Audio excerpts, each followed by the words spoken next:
Here's the part almost nobody realizes. The hair falling out today was actually decided roughly 3 months ago. Not this week, not last week, 3 months back. Think of it like dropping a stone into a still pond at one end. The ripple doesn't arrive at the other side instantly. It takes time to travel. Something happens beneath the surface first, and only later does the visible wave show up where you can actually see it. Your hair works the same way. A follicle gets pushed into its resting phase by some kind of trigger, sits quietly doing nothing for around 3 months, and only then does that hair actually let go and fall out. So the shedding you're noticing right now is really an echo of something that happened back then, not something happening right now. That's your first sign, and it's really a piece of history you need to check, rather than something you look for in the mirror. Think back 3 months. Was there a high fever, a bad flu, a major illness, surgery, even a minor one, a crash diet or a period of barely eating, a hugely stressful stretch, a breakup? If you can point to something like that roughly 3 months before the shedding started, there's good news. This type usually isn't the permanent kind. It's called telogen effluvium, and once the trigger passes, most people see it settle down within 6 to 9 months on its own, especially if you support the process with proper protein, iron, and overall nutrition in the meantime. But if you genuinely can't find a trigger, that's actually more worth paying attention to, not less, because it points towards something ongoing rather than a one-off shock, something quietly happening in the background rather than a single event you can wait out. That's exactly the difference the next 5 signs are designed to help you catch, because unlike this first one, they're not about your history, they're about what's happening on your head right now today if you actually stop and check for it. Sign number 2 is even less obvious, because you can't feel it happening, and most people never think to look for it at all. Picture your phone battery. On day 1, a full charge takes you through the whole day easily. But after enough charge cycles, that same full charge doesn't get you nearly as far.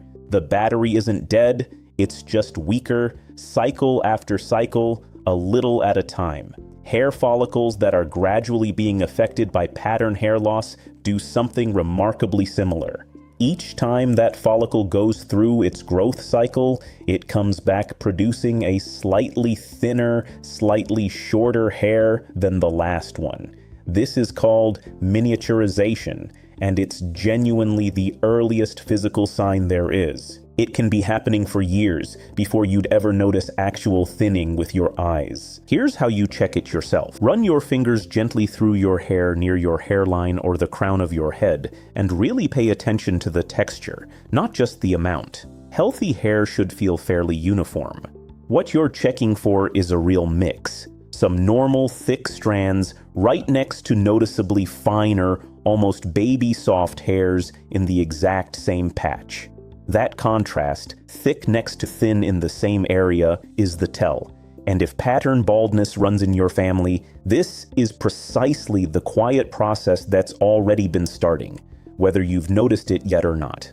Why does this actually happen? In pattern hair loss, certain follicles are more sensitive to a hormone byproduct called DHT, and DHT slowly shrinks the follicle itself, almost like planting the same flower in a smaller and smaller pot each season. The flower can still grow, but with less and less room, each bloom comes back a little weaker than the last, until eventually there's barely enough pot left to support anything at all. That's miniaturization in one image. I see this constantly in clinic. Someone comes in convinced their hair loss came out of nowhere over the last month, and the moment you actually look closely at the roots under magnification, the miniaturization has clearly been building for years. Nothing came out of nowhere. It just crossed the threshold where it finally became visible to the naked eye, which is a very different thing from when it actually began. What can you do about this one? This is actually the best possible moment to act, because the follicle isn't dead, it's just shrinking. This is the stage where something like topical minoxidil, used consistently, tends to work best. test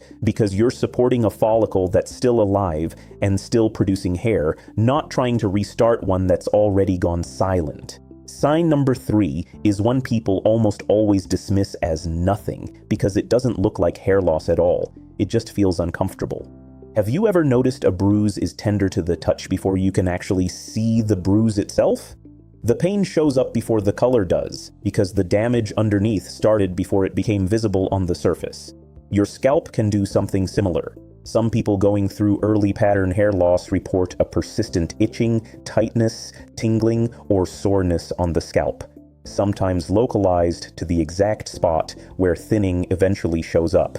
Doctors actually have a name for this, trichodynia. And the working theory is that low-grade inflammation around miniaturizing follicles is irritating the nerve endings around them before the hair loss itself becomes visible. The check here is simple. Has your scalp felt tender, itchy, or sore in a spot with no obvious cause, no new shampoo, no sunburn, no dandruff, and does it keep coming back? That's worth noting. A lot of people spend months switching shampoos or blaming dandruff for this exact feeling, when the scalp itself was never actually flaky or infected to begin with. What to do? If this sounds familiar, mention it specifically to a dermatologist rather than brushing it off as dry skin. Calming that underlying inflammation early can genuinely help protect follicles that are still salvageable at this stage. Sign number 4 is the one that actually gives you a number, so there's no guessing involved.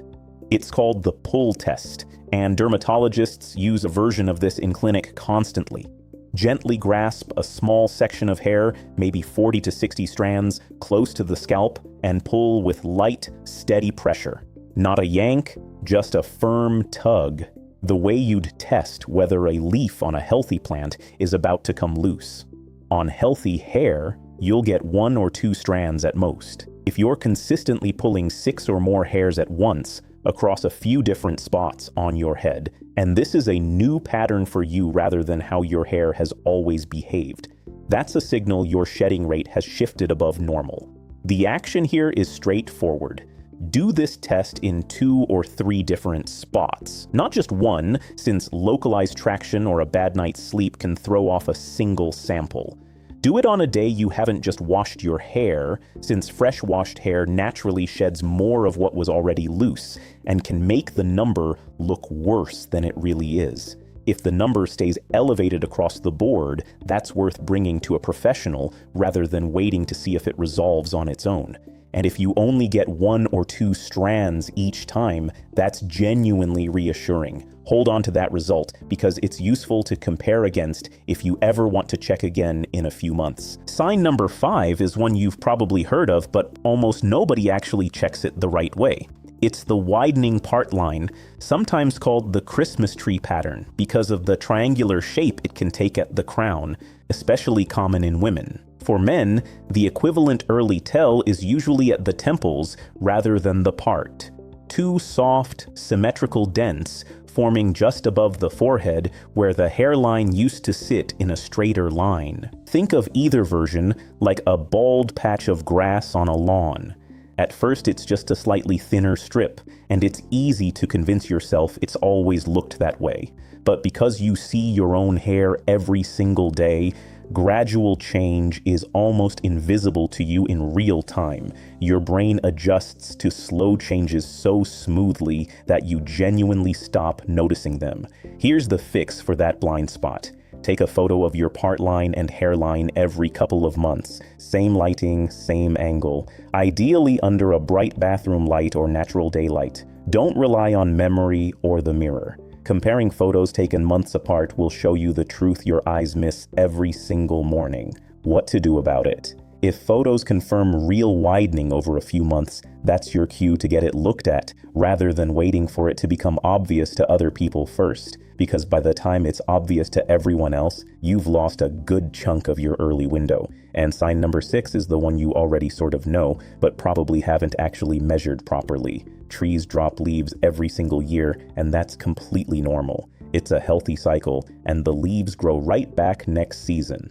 The problem isn't the shedding itself, it's when a branch stops sprouting new leaves at all. Your hair sheds roughly 50 to 100 strands a day as part of its own normal cycle, and that number alone means almost nothing. What actually matters is the trend over several weeks, not any single dramatic day in the shower. Here's a strange little fact almost nobody knows. For a lot of people, hair shedding naturally increases in autumn, tied to seasonal changes in daylight, the same way some animals shed more heavily as the seasons shift. So if you notice extra hair in the drain every October or November and nothing else on this list applies to you, that alone genuinely isn't a red flag. It's just biology on a calendar. There's a second piece to this one that almost nobody connects to hair loss: growth rate. If your haircuts seem to be lasting noticeably longer than they used to, you're going 6 weeks between trims instead of 4 for no lifestyle reason. That can mean your hair is spending less time in its active growing phase, which is often an early ripple of the exact same process we've been talking about this whole video. The action here: instead of panicking over one bad shower, do a rough 2-week average. Count or estimate what collects in your brush, your drain filter, and your pillow, and pay attention to whether haircuts are stretching out. If both are trending up together, treat that as your green light to get things checked rather than something to just monitor forever on your own. So here's your 6. The 3-month history you need to check rather than see. The mix of thick and fine hairs in the same patch. Scalp tenderness that shows up before anything looks different. The pull test that gives you an actual number. The widening part line or temple recession that photos will catch before your eyes ever will. And the shedding and growth trend that matters far more than any single bad day. None of these require expensive equipment or a diagnosis you have to make yourself. What they require is paying attention before the mirror forces you to, and I want to be clear about something before you go. The entire point of catching hair loss early isn't to scare you into thinking every itchy scalp or stressful month means you're going bald. Most people who notice one of these signs and get it checked never lose meaningful hair at all. The whole reason this matters is that the follicles behind most of these early signs are still alive at this stage, just struggling, and a struggling follicle can usually still be helped. A silent one, further down the line, is a much harder conversation, and that's the difference this entire video has been about. If any of these sounded familiar while you were watching, tell me which one in the comments, and if this actually changed how you're going to check your own hair starting today. Subscribe, because next week I'm covering exactly what actually works at each of these stages, and just as importantly, what doesn't.